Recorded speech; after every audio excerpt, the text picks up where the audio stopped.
Não se esqueça de dar o like. Meu noivo de 5 anos me traiu. Eu nem sei o que sentir agora. Metade de mim só quer dizer, tudo bem, estou superando isso, vamos esquecer tudo. A outra metade está gritando, como? Resumindo a história, ele estava me mostrando algo em seu telefone e recebeu uma notificação do Snapchat de alguma garota. Eu disse para ele me deixar ver. Ele disse, não é nada, e afastou o telefone, e imediatamente os alarmes soaram em minha cabeça.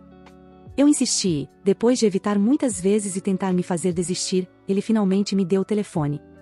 Antes de eu abrir o aplicativo, ele admitiu ter uma segunda conta no Snapchat. Eu abri esta conta e quase desmaiei. Centenas de mulheres. Ao longo de todo o nosso relacionamento de 5 anos. Ele disse que tem um problema e que tentou parar. O que diabos isso significa? Normalmente, sou bastante equilibrada em relação a tudo, mas minha visão e audição desapareceram completamente. Pela primeira vez na vida, achei que ia vomitar ali mesmo. Não faço ideia do que fazer. Quero voltar no tempo antes de ver qualquer coisa e só quero olhar para o futuro com ele. No entanto, como posso tirar da cabeça que cada marco em nosso relacionamento está agora manchado? Quando ele me pediu em namoro, quando disse que me amava, quando me pediu em casamento. Tudo. Ele estava falando com essas garotas o tempo todo. Eu achava que, se alguém me traísse, haveria sinais, mas não houve. Nenhum. Esse cara era o meu melhor amigo no mundo inteiro. Tenho muita dificuldade em me conectar com as pessoas, devido a uma ansiedade social muito forte. Eu achei que tinha encontrado alguém a quem eu poderia confiar todo o meu coração, até mesmo o lado extremamente sensível, que nunca mostrei a ninguém. Não tenho amigos, não estou falando com minha família, exceto minha irmã. Eu moro com ele e tenho um pitbull, então, é difícil alugar em qualquer outro lugar. Vou começar meu primeiro dia de trabalho na segunda-feira, depois de procurar trabalho por 4 meses. Moro em um dos lugares mais caros dos Estados Unidos.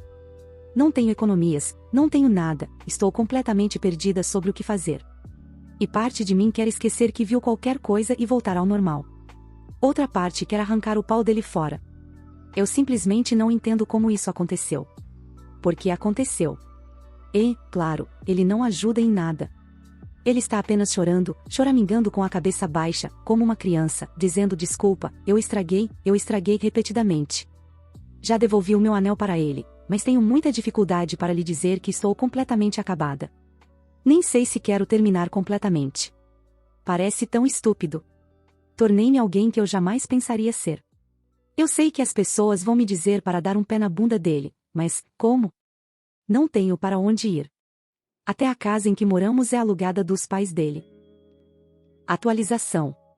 Fiz as pazes com meus pais. Não discutimos as questões entre nós, mas, sinceramente, isso está em segundo plano agora. Liguei para o meu pai, com quem não falo há mais de 1 ano, bem na frente do meu agora ex, e perguntei se posso me mudar para a casa deles. Claro, chorando. Desde então, estou na casa dos meus pais, juntamente com meu cachorro. Nada parece real. Meu coração está literalmente gritando que eu deveria estar com ele, mas eu sei que é uma má ideia, e eu seria apenas um casco de mim mesma se permitisse que ele saísse impune disso. Eu disse ao meu ex que ele precisa procurar terapia, se quiser pensar em qualquer tipo de futuro comigo. Ele já marcou uma consulta para esta semana, o que é bom, eu acho, mas já sinto muita falta dele. E tudo o que quero fazer é voltar lá e abraçá-lo e beijá-lo. No final das contas, estou incrivelmente feliz por ter feito esta postagem. Sem ela, eu não acho que teria terminado com ele. Sempre que eu pensava em perdoá-lo e apenas esquecer a situação, eu voltava e relia os comentários. Então, obrigada a todos que me lembraram de que sou melhor do que isso. Sou naturalmente uma pessoa muito perdoadora, então isso foi muito difícil para mim. Não estou dizendo que perdoá-lo seja impossível, mas que exigirá muita mudança da parte dele, se eu algum dia for confiar nele novamente. Por enquanto, vou levar um dia de cada vez. Eu adoro quando meu marido tem um dia ruim. Não me interpretem mal, eu desejo que todos os dias sejam bons para ele, mas quando é um daqueles dias ruins e chatos, ele não chega em casa e grita, não faz barulho, não reclama. Ele simplesmente entra pela porta, tira o casaco e vai direto até mim. Ele praticamente pula em cima de mim e enterra o rosto no meu peito ou do lado do meu pescoço. Sinto ele se acomodando até ficar confortável, farejando profundamente, exalando e apenas se entregando a mim. Eu acaricio as suas costas e beijo sua cabeça. Às vezes, acabamos deitados ali por 1 hora ou mais. Por vezes, ele acaba adormecendo. Eu adoro ouvir a respiração dele mudar, o batimento cardíaco desacelerar, ouvir os sons suaves que ele faz inconscientemente, quando eu faço carinho no lugar certo. Eu adoro sentir aquela mão deslizando por baixo da minha camisa e se aconchegando, sempre com uma pequena risada de ambos. Adoro traçar minha mão pelas costas dele, por baixo da camisa, sentindo cada músculo, enquanto sussurro para ele sobre o meu dia. Eu amo deitar-me ali, cheirando-o. Ele alega que está fedido após um longo dia de trabalho, mas, para mim, o cheiro é quase viciante, intoxicante. Sou uma mulher pequena, o que torna isso mais difícil, mas estou disposta a suportar o peso apenas para desfrutar esses momentos com ele. Não consigo nem explicar como me sinto por dentro, quando ouço ele dando essas cheiradas e sinto a tensão deixar o seu corpo. Nada mais importa naquele momento. Nada mais me faz sentir mais mulher, mais esposa. Cortar o apoio financeiro à minha mãe idosa tem sido um alívio. Eu, 37, estou prestes a deixar minha mãe, 68, viver na pobreza depois que ela acumulou uma dívida massiva após anos do meu apoio financeiro, e estou aliviada. Sempre fui muito boa com dinheiro, nunca contraindo empréstimos estudantis e sempre pagando carros à vista. A única dívida que tenho é minha hipoteca, e ela é menor do que o valor que a maioria das pessoas paga por um carro. Tenho um emprego decente, que me rende cerca de US$150 mil por ano. Então, não estou exatamente passando por dificuldades e não me considero rica. Minha família dependia de mim para ajuda financeira desde minha tenra idade.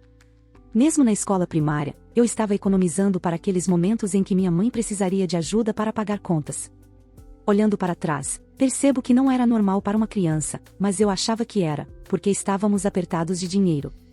Conforme eu crescia, percebia que era mais sobre uma má gestão do dinheiro. Tenho 2 irmãos, 25 e 30, dos quais cobre mensalidades, custos de carro, contas atrasadas, você escolhe. Houve momentos em que me pediram dinheiro e realmente testaram os meus nervos. Como na faculdade, quando eu tinha dinheiro apenas para o aluguel e o essencial e minha mãe ainda pedia o meu salário mensal completo. É um milagre que eu não tenha ficado completamente falida. Houve até um momento em que minha irmã me pediu um empréstimo quando eu estava desempregada. Sim, desempregada. De alguma forma, consegui economizar alguns milhares de dólares, mesmo com a família que eu tinha. Vou admitir que também dependi da minha mãe.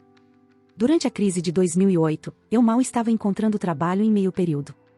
Minha mãe me deixou voltar a morar com ela e até me adiantou dinheiro para a gasolina na minha primeira semana no novo emprego.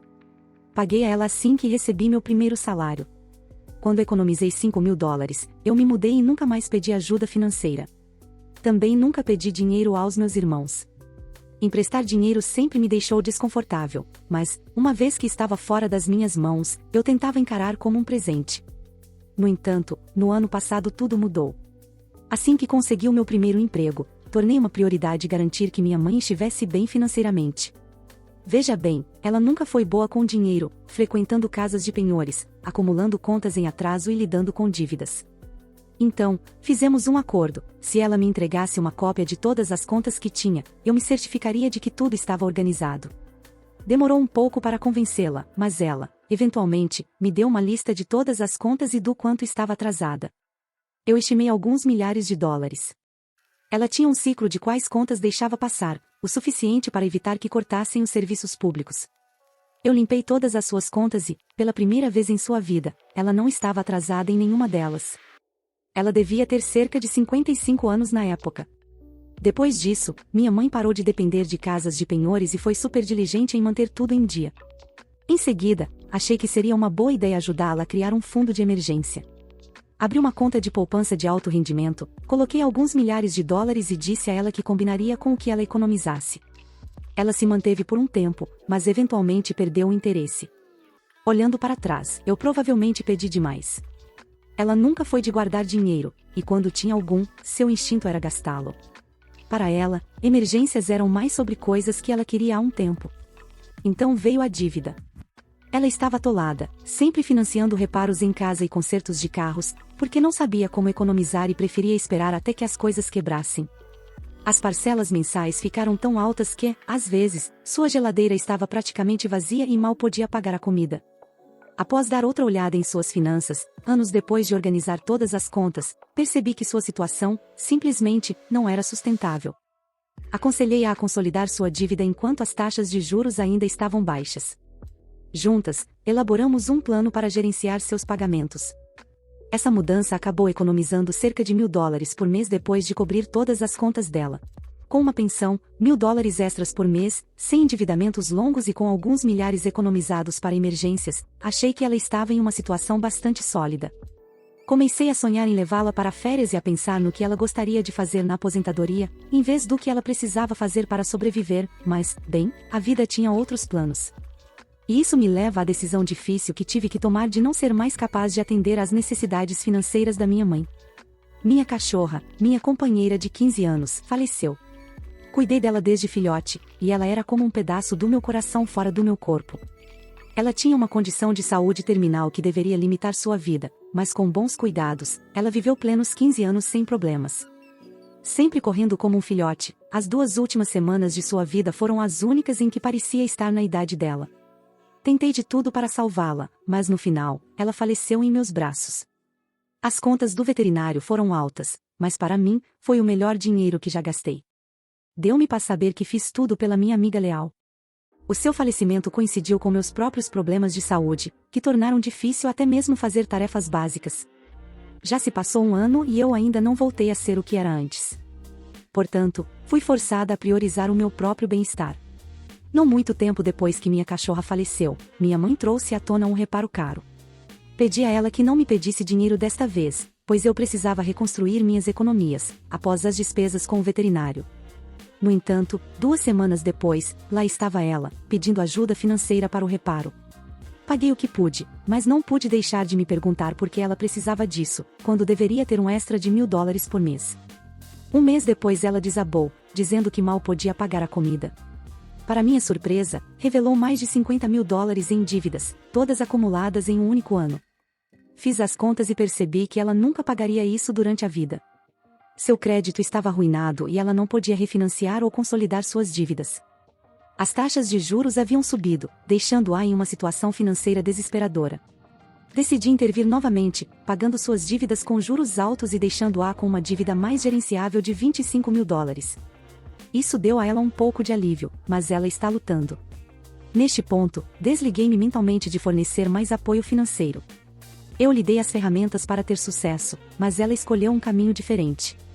Parei de financiar suas férias e, quando eu estiver saudável, planejo fazer viagens sozinha.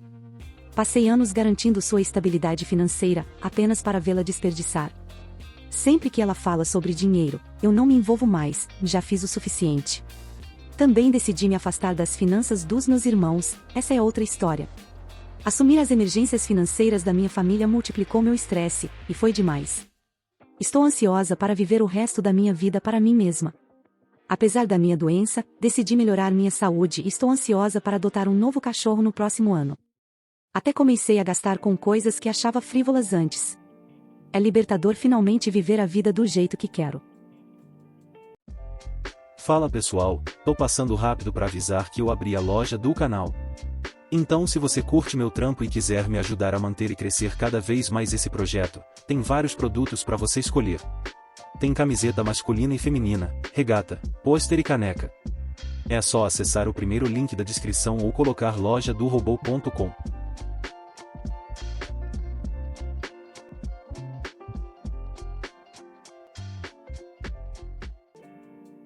Eu ferrei tudo dizendo à minha namorada que pago por sexo.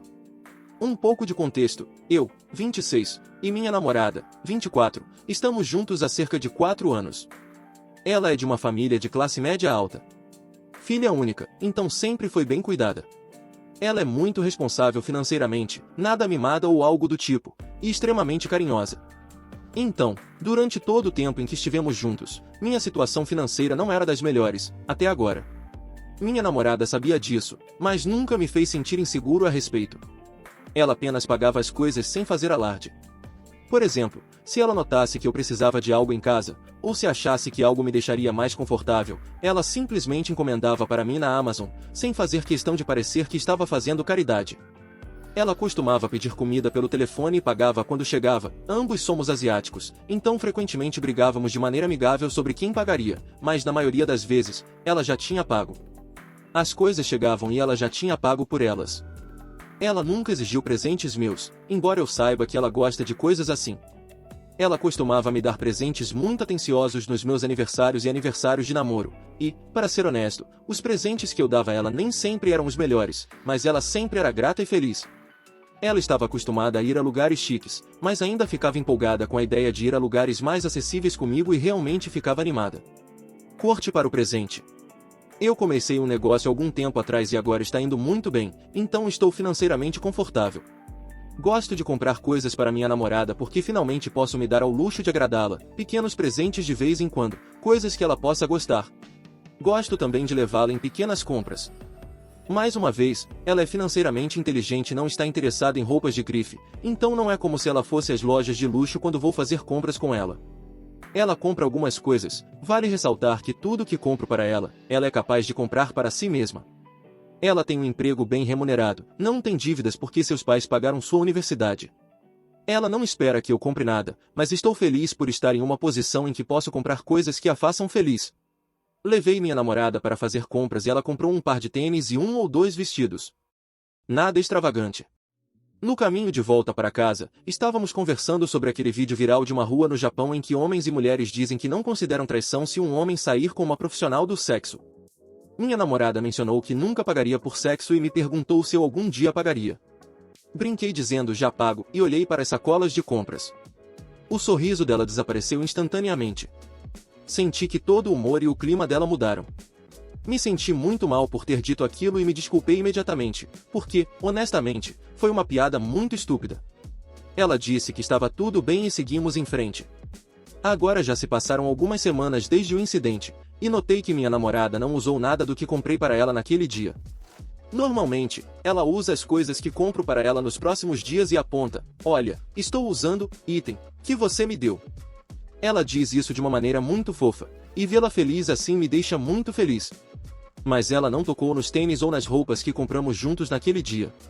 E acho que é por causa daquela piada estúpida que fiz.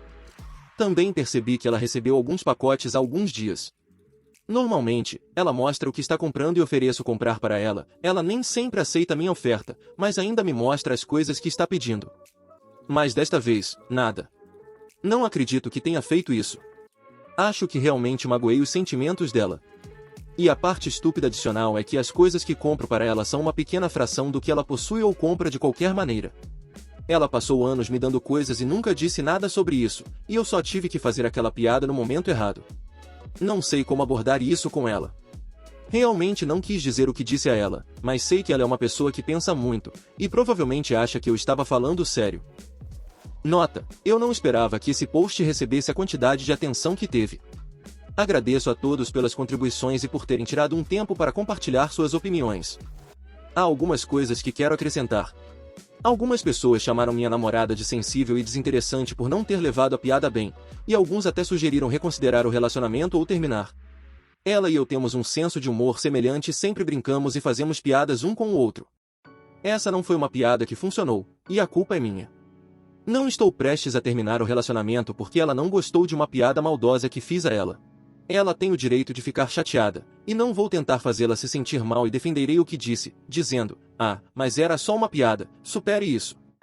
Algumas pessoas também falaram sobre como nosso relacionamento parece ser materialista, e isso aconteceu porque eu compartilhei um post sobre um aspecto materialista de nosso relacionamento. Nós passamos muito tempo de qualidade juntos, cozinhamos, viajamos, fazemos atos de serviço um para o outro e cuidamos um do outro. A maioria das coisas que fazemos juntos não envolve objetos materiais, mas sim passar tempo juntos. Li os comentários e concordo que preciso pedir desculpas sinceramente à minha namorada. Vou conversar com ela quando ela voltar esta noite. Estou planejando algo especial para ela esta noite, não comprar nada, como muitas pessoas sugeriram que seria uma má ideia. Então, mostrarei meu apreço por meio de minhas ações e palavras. Provavelmente, vou atualizar este post sobre como foi. Atualização. Eu queria fazer algo especial para minha namorada esta noite antes de conversar com ela. Há um prato da minha cultura que ela realmente gosta, ambos somos asiáticos, mas de países diferentes. O prato leva de 4 a 5 horas para ser feito, então não faço com muita frequência. A comida estava quase pronta quando ela voltou. Eu estava realmente nervoso, porque quero que ela saiba que eu não queria dizer aquela piada e acredito que não seja verdade. Enfim, ela chegou em casa, me beijou, disse oi, sorriu e perguntou de forma provocativa o que eu estava cozinhando. Ela sabia exatamente o que era. Então, ela perguntou de brincadeira por que cozinhei hoje, e eu disse que queria fazer algo agradável para ela. Ela ficou realmente empolgada e disse que mal podia esperar para comer, mas queria tomar um banho primeiro. Quando ela voltou, eu estava pegando pratos e copos para nós, quando ouvi ela dizer: "Olha, estou usando o vestido que você me deu." Foi com a empolgação e a felicidade costumeira dela, e honestamente fiquei muito feliz. Era um dos vestidos que compramos no dia fatídico. Ela obviamente estava linda, e eu disse isso a ela. Fiquei um pouco confuso, mas também aliviado. Jantamos juntos e conversamos sobre nosso dia, rimos e nos divertimos muito. Ela estava sorridente e risonha o tempo todo, a ponto de eu considerar fazer esse prato toda semana. Ela estava muito agradecida pela refeição que preparei para nós e me elogiou constantemente e me beijou. Após a limpeza, estávamos abraçados no sofá e eu disse a ela: "Preciso te falar algo." Eu disse que sentia muito pela piada que fiz outro dia e que não a tinha dito a sério. Disse a ela o quanto a amo e aprecio, e que nunca quero magoar seus sentimentos. A piada foi algo que disse no momento e de modo algum reflete minha forma de pensar ou meus sentimentos por ela. Ela me disse que sabia que eu não estava falando sério e que era uma piada. Ela disse: "Basicamente, eu mesmo entrei nessa piada." Como muitos comentaristas, ela disse que toda a conversa meio que levou a essa piada.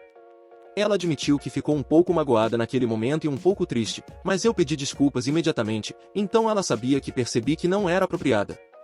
Ela também disse que isso a incomodou um pouco mais tarde naquele dia, mas que sabe que eu não estava falando sério, porque nosso relacionamento é muito mais do que apenas sexo de qualquer maneira. Fiquei tão aliviado ao ouvir isso, mas depois perguntei por que ela não usou nada do que comprei para ela naquele dia. E, para ser sincero, o que ela me disse faz sentido. Ela apontou que estava chovendo nos últimos 2 semanas e os tênis são brancos, e ela não queria que eles ficassem sujos na primeira vez que os usasse. Ela faz isso de maneira geral, então isso não é algo fora do comum. Quanto aos vestidos, no início ela realmente não tinha lugar para usá-los por causa do tempo e também estava se sentindo inchada por causa do período, então não queria usar uma roupa fofa quando não se sentia no seu melhor. Mais uma vez, isso é totalmente característico dela, então acredito nisso. Mas depois perguntei sobre os pacotes. E ela pareceu um pouco confusa, depois se levantou para pegar os pacotes, eles ainda estavam fechados. Ela me pediu para abri-los. Eram toalhas e lençóis. E nós escolhemos essas coisas juntos há cerca de 1 mês, mas estávamos esperando que entrassem em promoção antes de fazer o pedido. Ela os pediu porque finalmente estavam em promoção. Eu me senti tão estúpido, para ser sincero, mas não tanto quanto me senti aliviado. Nós simplesmente não conseguíamos parar de rir depois que vi que eram toalhas e lençóis. Ela me perguntou se o comportamento dela em relação a mim havia mudado de alguma forma nas últimas semanas. Não tinha. Ela disse que só me senti culpado pela piada e é por isso que pensei que ela ainda estava chateada. Ela mencionou que se isso a tivesse incomodado tanto, eu teria ouvido sobre isso nos 2 dias seguintes ao incidente. Cara, eu não posso acreditar que estava passando por essa crise interna. Eu estava tão nervoso e genuinamente com medo de que ela ia me dispensar, e, por mais úteis que fossem muitos comentários, eu estava realmente preocupado de que nosso relacionamento estava acabado. Toda a situação é tão ridícula que não conseguimos parar de rir. Ela é tão doce que tentou me confortar e disse que acha fofo como eu estava tão preocupado com a piada, o que mostra ainda mais o quanto você realmente me valoriza. E, em seguida, ela disse que se eu ainda me sentisse mal com a situação, ela tem uma resposta perfeita para minha piada e, na verdade, a tinha no dia do incidente, mas não a usou porque achou que seria muito malvada. Ficamos rindo o tempo todo com essa história. Eu amo muito essa mulher e estou tão feliz que está tudo bem. E, para contexto, a resposta dela é ótima porque eu moro na casa dela com ela, sem pagar aluguel e hipoteca, tudo isso além das informações que forneci no meu post original. De qualquer forma, contei a ela sobre este post e mencionei como ele recebeu centenas de comentários, e ela não conseguia parar de rir e dizer que provavelmente você vai acabar nas postagens do TikTok de Minecraft ou de podcasts do Reddit. Em conclusão, obrigado a todos pelas contribuições e pelos insights. Eu aprecio isso. Para aqueles que disseram que eu deveria terminar o relacionamento, realmente espero que, se você tiver parceiros ou quando tiver parceiros e algo semelhante acontecer, possa conversar antes de terminar as coisas. Espero que todos tenham um ótimo dia pela frente. Eu sei que vou ter. O jogo que acabou com meu primeiro casamento. Hoje, pela primeira vez, exatamente 10 anos depois, estou jogando Candy Crush, o jogo que encerrou meu primeiro casamento. É claro que foi muito mais profundo do que o jogo, mas ele foi o catalisador naquele dia. Meu marido, então com 21, me deixou completamente isolada. Eu tinha 20 anos, meses depois de nos casarmos. Fez-me largar o emprego que eu tinha há anos, pegou meu telefone, desativou meu carro, ficou violento quando eu tentei sair, trancou-me na varanda do nosso segundo andar, entre outras coisas.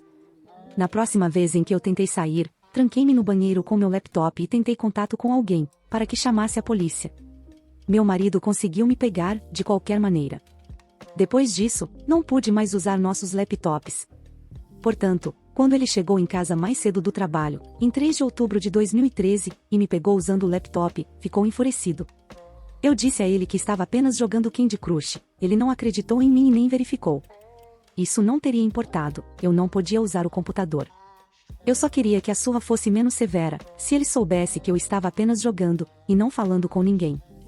Ele saiu, depois de me machucar o suficiente para que minha filha, então com 18 meses, e eu finalmente escapássemos dessa vez. Fui para o hospital naquela noite, por causa das lesões. Concussão grave, lesão na coluna, marcas de estrangulamento, contusões da cabeça aos pés. Literalmente, eles documentaram hematomas em todas as partes do meu corpo, desde o rosto e a cabeça até as partes de cima e de baixo dos meus pés. Na época, eu também tinha pedras no rim direito, e ele se certificou de não perder esse ponto. A polícia e o Ministério Público relataram os fatos e apresentaram acusações na manhã seguinte. Eu pedi o divórcio e uma ordem de proteção no próximo dia útil. Passei os 2 anos seguintes lutando com todas as minhas forças pela custódia de nossa filha, para que ela nunca ficasse sozinha com um monstro que prometeu matá-la apenas para me machucar. Eventualmente, ele se declarou culpado no tribunal criminal de várias acusações que eram uma piada, comparando-se aos crimes reais, e passou 9 dias na cadeia. O Tribunal de Família para Divórcio e Custódia levou um pouco mais de 2 anos, no total. Mais de 200 petições, 8 dias inteiros de julgamento ao longo de 1 ano e dívidas de honorários de advogados no valor de $60 mil para mim. Eu ganhei a custódia, então valeu a pena. Ele obteve visitas supervisionadas limitadas, com supervisores de violência doméstica treinados acompanhando, porque ele me batia na frente de nossa filha regularmente. Ele nunca seguiu o cronograma e parou de vê-la completamente após 2 anos. Ele não a vê há mais de 5 anos agora. Meu atual marido a adotou, há alguns anos. Então, não temos mais laços com o pai biológico, meu ex-marido. O pai biológico tentou lutar contra a adoção, é claro, mas a sorte estava do nosso lado naquele dia. Nunca fui capaz de suportar a ideia de Candy Crush desde aquele dia, mas hoje decidi que 10 anos são mais do que suficientes para sofrer. Não vou mais deixar o medo e o trauma me impedirem, nem mesmo nas coisas pequenas. Vou jogar Candy Crush e me acalmar com esses sentimentos difíceis. Estou segura, amada e feliz. Ele não pode mais nos atingir. Se você chegou até aqui, obrigada por ler e me permitir me curar, ao tirar isso do meu peito. Há muito mais nessa história, então tentei resumi-la da melhor forma possível. Também estou em um estado emocional elevado. Se algo não fizer sentido ou precisar de mais esclarecimentos, estou à disposição para responder. Sinto-me indigno de amor devido à minha participação em um filme pornográfico. Sou um homem de 25 anos. Tive uma garota perfeita que escapou de mim, logo após o ensino médio. Foi tudo minha culpa, eu era extremamente maturo e ela estava pronta para um relacionamento sério. Na época, a culpei, estava muito amargo, recorri ao Tinder e aumentei meu número de parceiras sexuais por 1 ano mais ou menos. Quando isso eventualmente deixou de ser satisfatório, parei de conversar com mulheres locais e comecei a falar com garotas de longa distância no Snapchat. No final do ano passado, após alguns anos apenas conversando com garotas online sem ter relações sexuais, descobri o lado mais 18 do Reddit. Sempre gostei de sexo virtual e de me exibir, então comecei a postar fotos e vídeos, sem mostrar o rosto, de mim mesmo no Reddit, alguns deles em fóruns de conexões específicos para o meu estado. Acredite ou não, recebi uma mensagem de uma conta no Reddit de uma estrela pornô amadora que mora no meu estado, dizendo que eu era atraente e que adoraria me ter em um vídeo. Trocamos números de telefone e começamos a mandar mensagens. Inicialmente disse a ela que não havia chance. No entanto, ela continuou a me enviar mensagens e depois de 1 ou 2 semanas concordei em fazer um vídeo com ela, depois de concordarmos em não mostrar o meu rosto no vídeo e ambos fazermos testes de saúde. Então, eu fiz. Fui até um hotel perto de onde ela mora e tive relações sexuais com ela diante das câmeras. O marido dela era o cinegrafista. Sinceramente, foi uma experiência divertida. Eles foram extremamente simpáticos e ela era atraente. Quase parecia irreal. Fui visitá-los uma segunda vez algumas semanas depois, mas não foi tão bom, não consegui me concentrar na experiência e meu desempenho foi afetado. Depois do segundo encontro, perdi o contato com eles, decidi que esse tipo de coisa não era para mim. Desde então, eles postaram os vídeos que fizemos. A conta dela no Twitter tem mais de 100 mil seguidores e os trechos que ela postou da minha experiência com ela têm dezenas de milhares de visualizações. O vídeo completo está disponível mediante pagamento em seus sites, ela nunca o postou em um site gratuito. Depois de passar por um processo de autoaperfeiçoamento este ano, olho para essa experiência com muito arrependimento. Tenho sido um viciado em pornografia nos últimos anos, o que é constrangedor o suficiente, mas depois levei isso para o próximo nível e participei de um filme pornográfico. Não consigo imaginar como explicar isso a uma futura parceira, não consigo imaginar nenhuma mulher que seria capaz de superar isso. Expliquei toda essa situação ao meu terapeuta e a resposta dele foi que muitas pessoas considerariam minha experiência como um motivo de orgulho. Entendo esse ponto de vista, mas como alguém que está tentando se afastar de comportamentos negativos, não é realmente assim que vejo. Não consigo imaginar me vangloriando para minha futura esposa sobre como fiz sexo com uma estrela pornô e está disponível online para o mundo ver. Também não tenho certeza se poderia levar esse segredo para o túmulo, simplesmente não sei se sou capaz de mentir assim. É isso. Se você leu tudo, obrigado pelo seu tempo. Escrever isso foi um pouco terapêutico. Muito obrigado por assistir, comente sobre as histórias, dê like se gostou e confira o último vídeo. Se inscreva no canal e confira nossa loja no primeiro link da descrição. Uma boa tarde pessoal.